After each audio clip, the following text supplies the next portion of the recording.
नमस्कार, मैं हूं सचिन चौहान। स्वागत है आपका हमारे खास कार्यक्रम जनता सरकार में, जिसमें हम बात करेंगे सत्ता के सिंहासन से लेकर जनता के सरोकार तक। साथ ही हम आपको बताएंगे प्रदेश सरकार की उस योजना के बारे में जिसका सीधा संबंध हरियाणा की जनता से है। जो योजनाएं प्रदेश के विकास को नई गति प्रदान करेंगी और हरियाणा की जनता का चहुमुखी विकास भी करेगी, ताकि प्रदेश की जनता तरक्की की राह पर आगे बढ़े और हरियाणा प्रदेश निरंतर उन्नति की नई ऊंचाइयों को छूता व प्रगतिशील रहे। तो अगले 30 मिनट तक बने रहिए हमारे साथ और देखते रहिए जनता सरकार।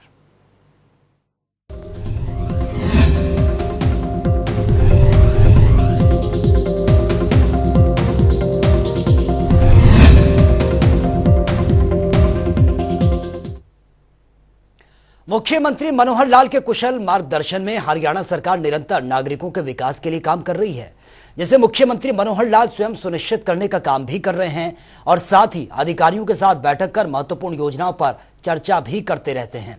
और इसी कड़ी में मुख्यमंत्री मनोहर लाल ने चंडीगढ़ स्थित हरियाणा निवास में खंड विकास और पंचायत अधिकारियों के नए बैच में चयनित और नवनियुक्त अधिकारियों के साथ ये बैठक की है, जहां पर कई अहम मुद्दों पर विस्तार से चर्चा भी हुई है। मुख्यमंत्री मनोहर लाल की नीतियों और योजनाओं से हरियाणा तेजी से विकास की दिशा में आगे बढ़ रहा है। स्वयं मुख्यमंत्री मनोहर लाल हरियाणा और हरियाणा वासियों के विकास को सुनिश्चित करने का काम कर रहे हैं। नीतियों और योजनाओं से प्रदेश के विकास को गति दे रहे मुख्यमंत्री मनोहर लाल ने इसी कड़ी में चंडीगढ़ स्थित हरियाणा निवास में खंड विकास और पंचायत अधिकारियों के नए बैच में चयनित और नवनियुक्त अधिकारियों के साथ बैठक की। इस बैठक के दौरान मुख्यमंत्री मनोहर लाल ने जहां सभी अधिकारियों से एक एक कर परिचय किया, वहीं ईमानदारी और पारदर्शिता के साथ नागरिकों के विकास के लिए काम करने के लिए भी प्रेरित किया। इस विशेष बैठक के दौरान मुख्यमंत्री मनोहर लाल ने सभी खंड विकास और पंचायत अधिकारियों को गाँव-गाँव के विकास के लिए ग्राम सचिवों और सरपंचों से मिलकर ग्राम पंचायत डेवलपमेंट प्लान यानी GPDP तैयार कर जल्द से जल्द पोर्टल पर अपलोड करने के निर्देश दिए। इसके साथ ही इस बैठक के दौरान मुख्यमंत्री ने अधिकारियों को पंचायत समिति और ग्राम पंचायतों से तालमेल और तटस्थ होकर काम करने के लिए भी प्रेरित किया है। नीतियों और योजनाओं के तहत हरियाणा के उत्थान के लिए काम कर रहे मुख्यमंत्री मनोहर लाल ने अधिकारियों से इनोवेटिव आइडिया भी शेयर करने के लिए कहा है, जिससे कि विश्वसनीयता पाए जाने पर पूरे प्रदेश में लागू किया जा सके। मुख्यमंत्री मनोहर लाल का प्रयास हरियाणा और हरियाणा वासियों का मनोहर विकास है, जिसके लिए मुख्यमंत्री मनोहर लाल निरंतर नीतियों और योजनाओं के तहत नागरिकों के हित में कदम आगे बढ़ा रहे हैं, जिससे न केवल हरियाणा और हरियाणा वासियों प्रगति पथ पर आगे बढ़ रहे हैं, बल्कि देश भर में हरियाणा की पहचान हुई है। 6 माह से 6 वर्ष आयु वर्ग के बच्चों, गर्भवती महिलाओं, दूध पिलाने वाली जो माताओं के पोषण और स्वास्थ्य स्तर में सुधार लाने के लिए महिला एवं बाल विकास विभाग हरियाणा द्वारा चलाई जा रही मुख्यमंत्री दूध उपहार योजना को स्कॉच गोल्ड अवार्ड से चुना गया है। आइए देखते हैं।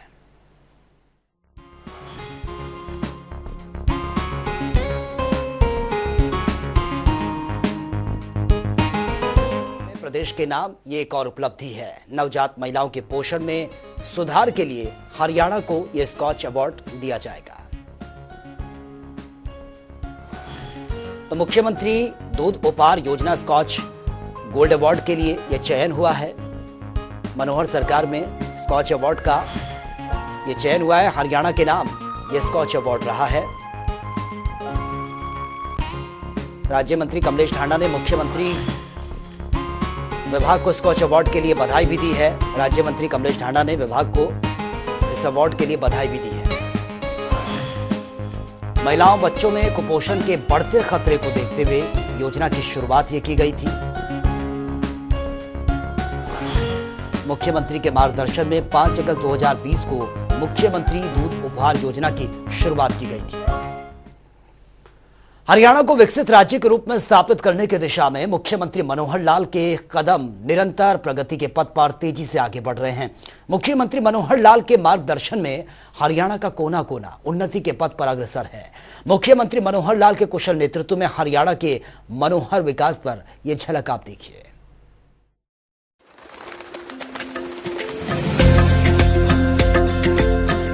करनाल पिछले 10 सालों से काफी तरक्की कर रहा है। करनाल में बहुत तरक्की हुई है, सेफ्टी पूरी है। हम महिलाएं अपने आप को बहुत सुरक्षित महसूस करती हैं।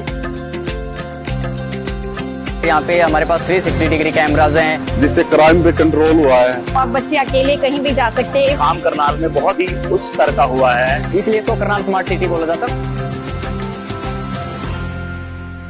करनाल स्मार्ट सिटी द्वारा इंटीग्रेटेड कमांड कंट्रोल सेंटर का एक प्रोजेक्ट जो करनाल में इम्प्लीमेंट किया गया है, जिससे लोगों को कई तरह की सुविधाएं मिली हैं। इसके अंदर हमने CCTV surveillance camera, traffic control system, environmental sensor जैसी अन्य और कई सारी सुविधाएं दी हैं। And being as a mother मैं कहूँ तो मैं अपने बच्चों के लिए भी, मेरी टीनेजर गर्ल है जिसके लिए मैं बड़ा सेफ फील करती हूँ। अब बच्चे अकेले कहीं भी जा सकते हैं, इवन वो रात को भी चले जाएं 11-12 बजे तो हमें डर नहीं लगता है। Kalpana Chawla government medical college बनाया है तो कितनी सुविधाएं मिल रही है लोगों को यहाँ। हमने इमरजेंसी कॉल बॉक्स इंस्टॉल किए हैं। किसी भी नागरिक को किसी भी प्रकार की समस्या आती है तो वह केवल एक बटन दबाता है और उसकी इंफॉर्मेशन हमारे कमांड सेंटर में रियल टाइम पर आती है। तो सारी की सारी रेड बत्ती चालू हुई है, जिससे ट्रैफिक जाम की सुविधा बहुत कम हो गई है। ट्रैफिक जाम नहीं होता। इससे काफी चलान में भी इम्प्रूवमेंट आ चुका है। मुख्यमंत्री जी ने हमें इतनी सुविधाएं दी हैं, बहुत अच्छी सड़कें दी हैं, इंफ्रास्ट्रक्चर बहुत अच्छा हो गया है। मुख्यमंत्री मनोहर लाल के नेतृत्व में हरियाणा विकास पथ पर आगे बढ़ रहा है। विकास की दिशा में तेजी से कदम बढ़ा रहे मुख्यमंत्री मनोहर लाल के मार्गदर्शन में हरियाणा प्रदेश में स्वास्थ्य लाभ के लिए कई योजनाएं चलाई जा रही हैं, जिनका लाभ हरियाणा के पात्र नागरिकों को मिल रहा है। हरियाणा और प्रदेशवासियों के उत्थान के लिए काम कर रहे मनोहर सरकार में गरीब और जरूरतमंद परिवारों के लिए विशेष योजना चलाकर उन्हें लाभ प्रदान किया जा रहा है।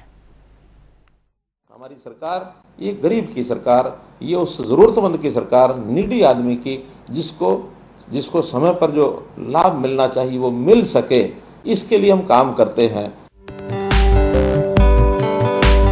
हरियाणा में गरीब और जरूरतमंदों के लिए काम कर रही मनोहर सरकार ने हरियाणा की तस्वीर और तकदीर को बदलने का काम किया है।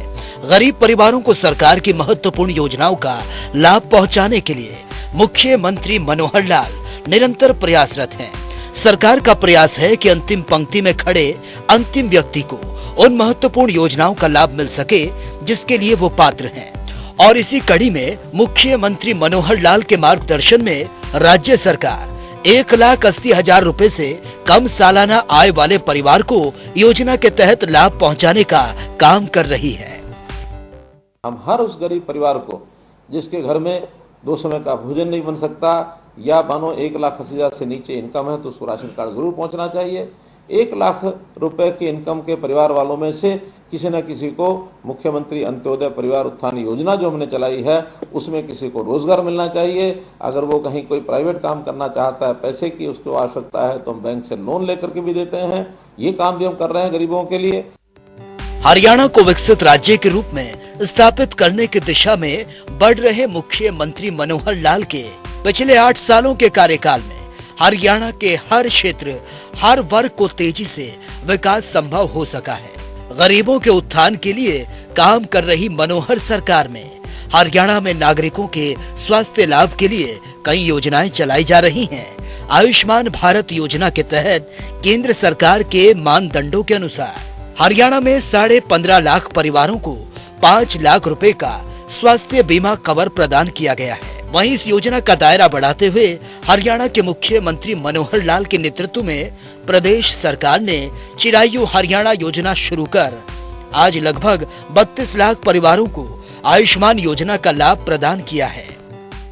जो गरीब परिवार हैं उनको आयुष्मान भारत के नाते से 5 लाख, आयुष्मान कार्ड के नाते से योजना जो बनाएगी, प्रधानमंत्री जी ने बनाई, 5 लाख रुपया हर परिवार का स्वास्थ्य बीमा योजना, ये भी सबको लेके दिया। 15.5 लाख परिवारों को इस योजना का लाभ ये केंद्र सरकार ने दिया।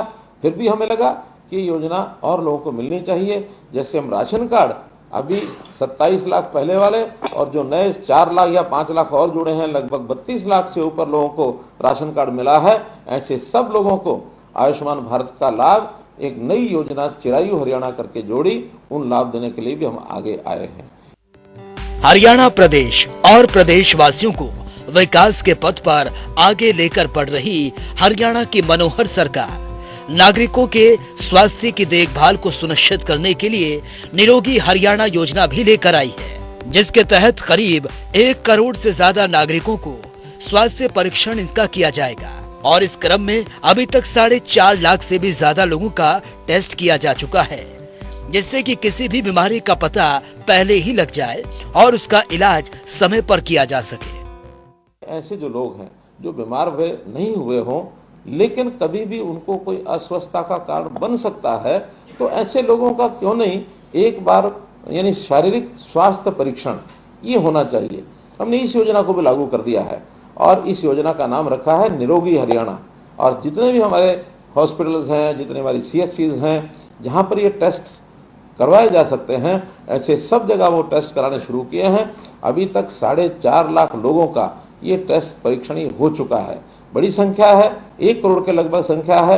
हम आगे चल करके जितने प्राइवेट हॉस्पिटल हैं, जितने लैब्स हैं टेस्ट करने वाली, इन सबको भी एक सरकारी उनके साथ समझौता करके इनके वहाँ भी ऐसे जो परीक्षण हैं उनको करने का और एक हम कार्यक्रम लेने वाले हैं, ताकि करोड़ों की जनता का जो परीक्षण है ये पहले हो सके। जब स्वास्थ्य परीक्षण होगा तो छोटी बड़ी कमी चाहे जो भी नजर आएगी उसका समय पर इलाज कराना ये कई बार संभव हो पाता है। अगर पता न लगे तो बीमारी इस स्तर तक पहुंच जाती है कि कई बार तो वापस लौटना भी मुश्किल हो जाता है कि बीमारी गंभीर हो जाती है। गंभीर बीमारी, लाइलाज बीमारी, तो जीवन भी जोखिम में पड़ जाता है। तो प्रारंभ में ही अगर कोई चीज मिल जाती है तो उसको उसके हिसाब से ठीक किया जाता है। जैसे कहावत है अंग्रेजी में, nip the evil in the bud, कि कोई भी ऐसी बुराई है उसको प्रारंभिक चरणों में उसको समाप्त कर देना चाहिए। तो यही हमारे शरीर के रोग के साथ है। अगर प्रारंभिक भी कोई जानकारी मिल जाए तो उसका तुरंत इलाज कराना संभव हो जाता है। राज्य के विकास और नागरिकों के उत्थान के लिए काम कर रहे मुख्यमंत्री मनोहर लाल ने यह आह्वान किया कि जो परिवार आर्थिक रूप से संपन्न हो जाए, ऐसे परिवार स्वेच्छा से सरकारी लाभ को छोड़ दें, जिससे कि किसी अन्य जरूरतमंद परिवार को इसका फायदा मिल सके। जब 1966 में 65 में जब देश में लाल बहादुर शास्त्री प्रधानमंत्री थे, हमको पता है उस समय अन्न का संकट हुआ था। अपने देश में अन्न कम हो गया था, खाने वाले लोगों की जितनी मात्रा थी उसकी तुलना में। उस समय देश के प्रधानमंत्री लाल बहादुर शास्त्री थे। उन्होंने कहा कि हम हरित क्रांति के माध्यम से अन्न जब पैदा करेंगे तब पैदा करेंगे, लेकिन तात्कालिक आवश्यकता ये है क्या समाज के लोग सप्ताह में 7 दिन में अगर वो 21 बार भोजन करते हैं, कोई 3 बार करता है या 14 बार भोजन करते हैं, 2-2 बार करते हैं, तो क्या एक समय का भोजन छोड़ सकते हैं? मुझे आज भी बहुत बुजुर्ग ऐसे मिलते हैं जो सोमवार रात्रि का भोजन वो लाल बहादुर शास्त्री जी की अपील पर जो छोड़ा था, आज भी उन्होंने जीवन में अपनाया हुआ है। तो ये अपील हमेशा समाज में जो जागृत व्यक्ति होता है, जिनको लगता है कि हमको देश और समाज की मुख्य धारा में होकर चलना है, और अगर हम अपनी आय बढ़ा करके सीमा से बाहर जाते हैं तो अपील मैं भी करता हूं। आखिर ये राशन कार्ड के नाते से या BPL के नाते से हमको सालाना लाभ कितना मिलता है? हमको सालाना लाभ मिलता है, अगर 20 किलो अनाज एक परिवार का एवरेज जाता है और 20 रुपया किलो का भी लाभ हो तो 400 रुपया महीना, अर्थात 48 रुपया साल। अब और कुछ छोटे मोटे लाभ मिला करके 6,000 रुपये साल, तो 6,000 रुपये साल का ही हमको लाभ मिलता है। हमारी कमाई अगर 6,000 रुपये बढ़ जाए, 1,80,000 की बजाय 1,86,000 हो जाए, तो हम क्यों नहीं इस 6,000 का जो भुगतान अपने पास से करके इस लाभ को छोड़ सकते हैं, ताकि हमारा छोड़ा हुआ ये जो सरकारी जो भी लाभ मिलता है ये लाभ किसी गरीब आदमी को मिले। जिस गरीब आदमी को नहीं मिल रहा है उसको ज्यादा मिलेगा तो वो हमको दुआएं देगा, हमारे ऊपर आशीर्वाद हमारे ऊपर देगा। हरियाणा की मनोहर सरकार गरीब और जरूरतमंदों की सरकार है। इसके लिए मुख्यमंत्री मनोहर लाल उनके कल्याण के लिए निरंतर काम कर रहे हैं और इस दिशा में प्रदेश सरकार कल्याणकारी योजनाओं का लाभ हर पात्र व्यक्ति तक पहुंचा रही है। ये सुनिश्चित कर रही है मुख्यमंत्री मनोहर लाल की आर्थिक सोच और नीतियों से जहां नागरिकों को सरकार की महत्वपूर्ण योजनाओं का लाभ मिल रहा है, वहीं हरियाणा का मनोहर विकास हो रहा है। ब्यूरो रिपोर्ट, जनता टीवी।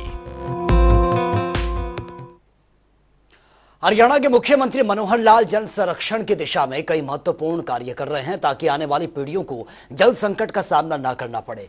इन सबको ध्यान में रखते हुए मुख्यमंत्री मनोहर लाल ने पानी का सही उपयोग करने के लिए प्रदेश के नागरिकों से आह्वान किया, तो वहीं पानी के संग्रह के साथ साथ उसके प्रबंधन के लिए भी काम करने की अपील की है। ये रिपोर्ट आप देखिए।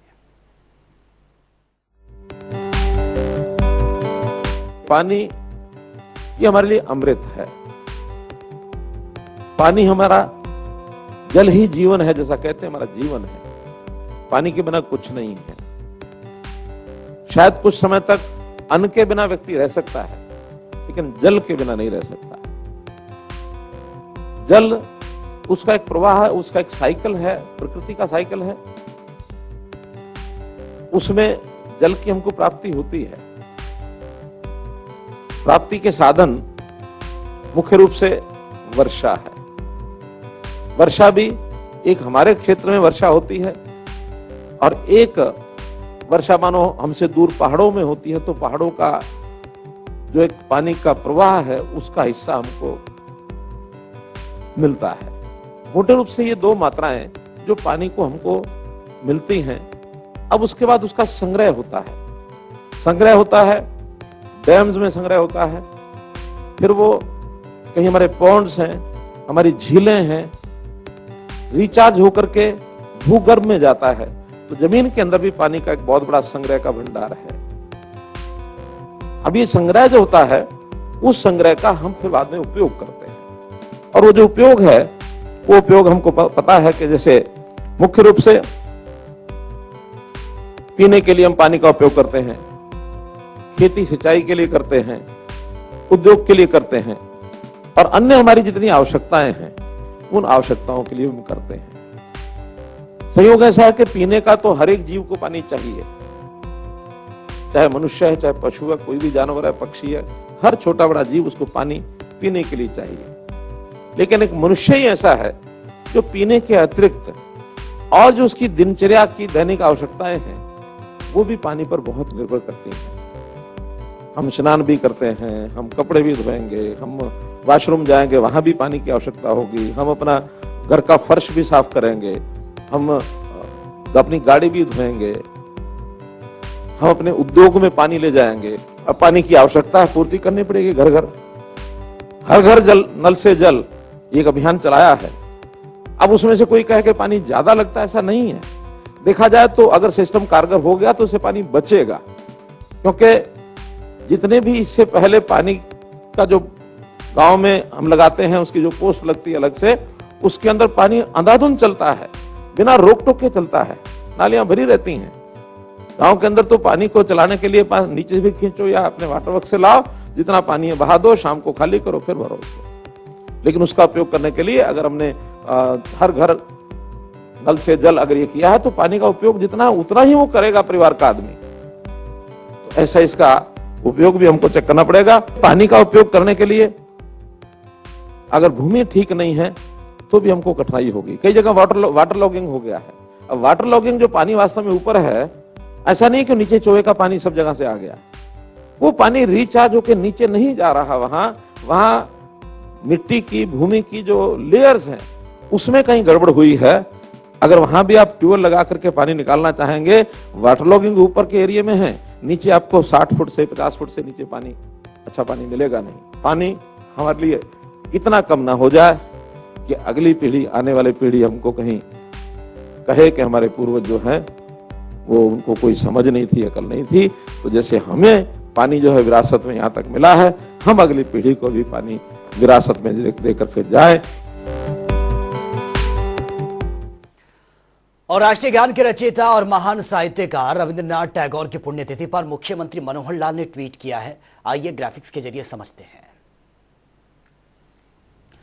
तो ये ट्वीट किया है मुख्यमंत्री मनोहर लाल ने, और ट्वीट करते हुए उन्होंने लिखा है कि राष्ट्रीय ज्ञान के रचयिता और बहुआयामी प्रतिभाओं के धनी कवि, साहित्यकार, दार्शनिक व नोबेल पुरस्कार विजेता श्री रविंद्रनाथ टैगोर जी को उनकी जयंती पर कोटि कोटि नमन। आगे मुख्यमंत्री ने यह ट्वीट किया है, राष्ट्रभक्ति से परिपूर्ण उनकी कालजयी रचनाएं सदैव हमारा मार्गदर्शन करती रहेंगी।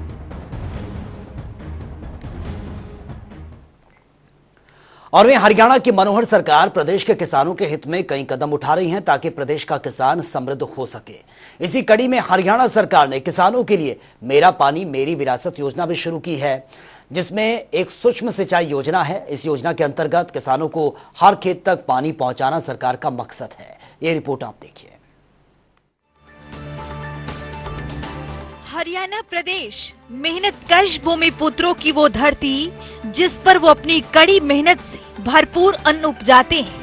कृषि प्रधान प्रदेश होने के नाते हरियाणा प्रदेश का अपना ही माने, लेकिन इन बीते दशकों में प्रदेश के कृषकों को खेती बाड़ी के काम में कई तरह की समस्याएं भी झेलनी पड़ी। इसमें फसलों की सिंचाई सबसे ज्यादा परेशानी का कारण रहा। भौगोलिक दृष्टिकोण से हरियाणा प्रदेश में प्राकृतिक जल संसाधन के स्रोत सीमित है। प्रदेश के किसानों को लंबे समय तक सिंचाई के लिए भूजल स्तर में सुधार लाना और कृषि के उपयोग में लाई जाने वाली पर्याप्त जलापूर्ति करना सरकार के लिए अपने आप में एक बड़ी चुनौती थी। लेकिन जो बीड़ा मनोहर सरकार ने उठाया उसे पूरा किया जाना भी बेहद जरूरी था। लिहाजा सरकार ने इन वर्षों में कुछ ऐसे बड़े एक्सपेरिमेंट्स किए जो अब तक देश में किसी भी राज्य में नहीं आजमाए गए थे।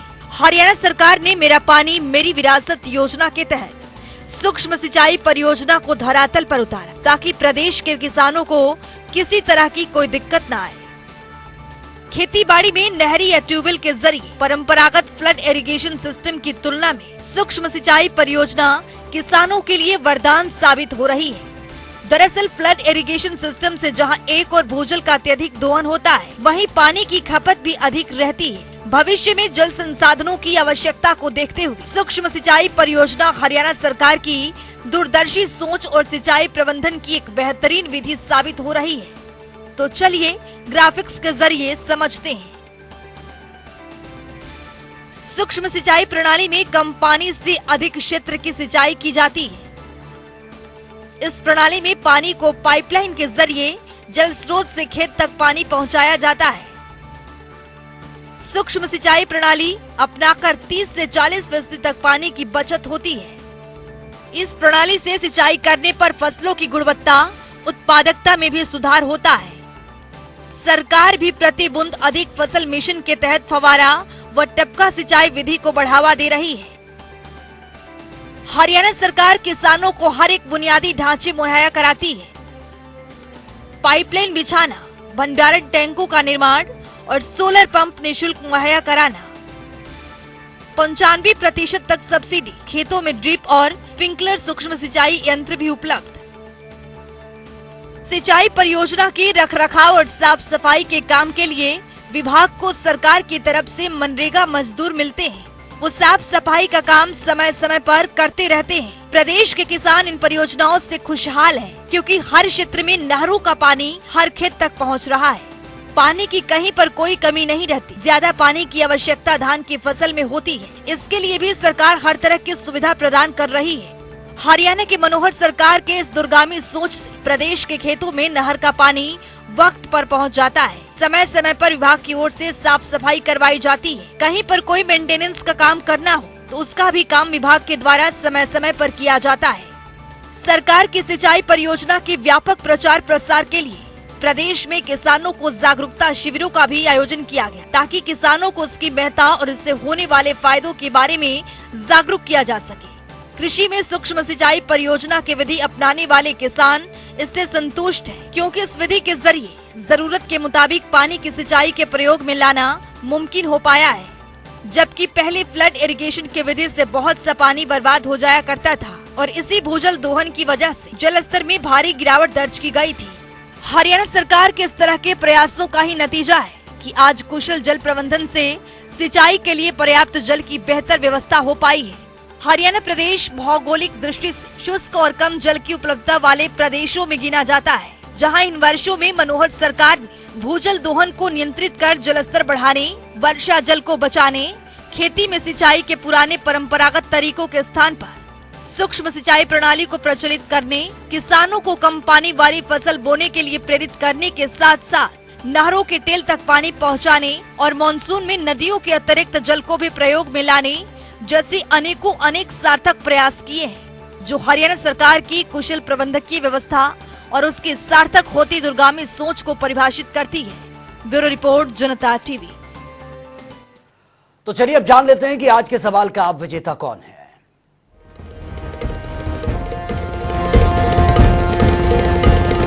तो बात अब आज के विजेता की। जैसा कि आप जानते हैं, हर रोज एक नया सवाल पूछते हैं, सही जवाब देने वाले के नाम और तस्वीर अपने टेलीविजन स्क्रीन पर दिखाते हैं, साथ ही उसको उपहार भी देते हैं। तो चलिए अब जान लेते हैं कि कल का हमारा सवाल क्या था और कौन है इसका विजेता। कल का हमारा सवाल था, अटल किसान मजदूर कैंटीन योजना की शुरुआत कब हुई थी? इसका सही जवाब है ए, फरवरी 2020। ढेरों जवाब आए, लेकिन आज के हमारे विजेता हैं आशीष नरवाल। आशीष, आपको बहुत बहुत बधाई। तो फिर पूछेंगे आज का सवाल, देखते रहिए जनता टीवी।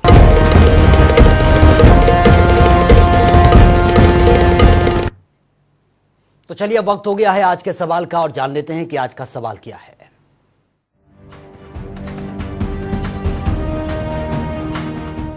हर रोज की तरह हाजिर हूं आज का सवाल लेकर। जैसा कि आप जानते हैं, हर रोज एक नया सवाल पूछते हैं, सही जवाब देने वाले के नाम और तस्वीर अपने टेलीविजन स्क्रीन पर दिखाते हैं, साथ ही उसको उपहार भी देते हैं। तो चलिए नजर डालते हैं आज के सवाल पर। आत्मनिर्भर हरियाणा योजना का उद्देश्य क्या है? सी, छोटे व्यवसाय प्रदान करना, डी, इनमें से कोई नहीं। तो दीजिए सही जवाब और बनिए विजेता।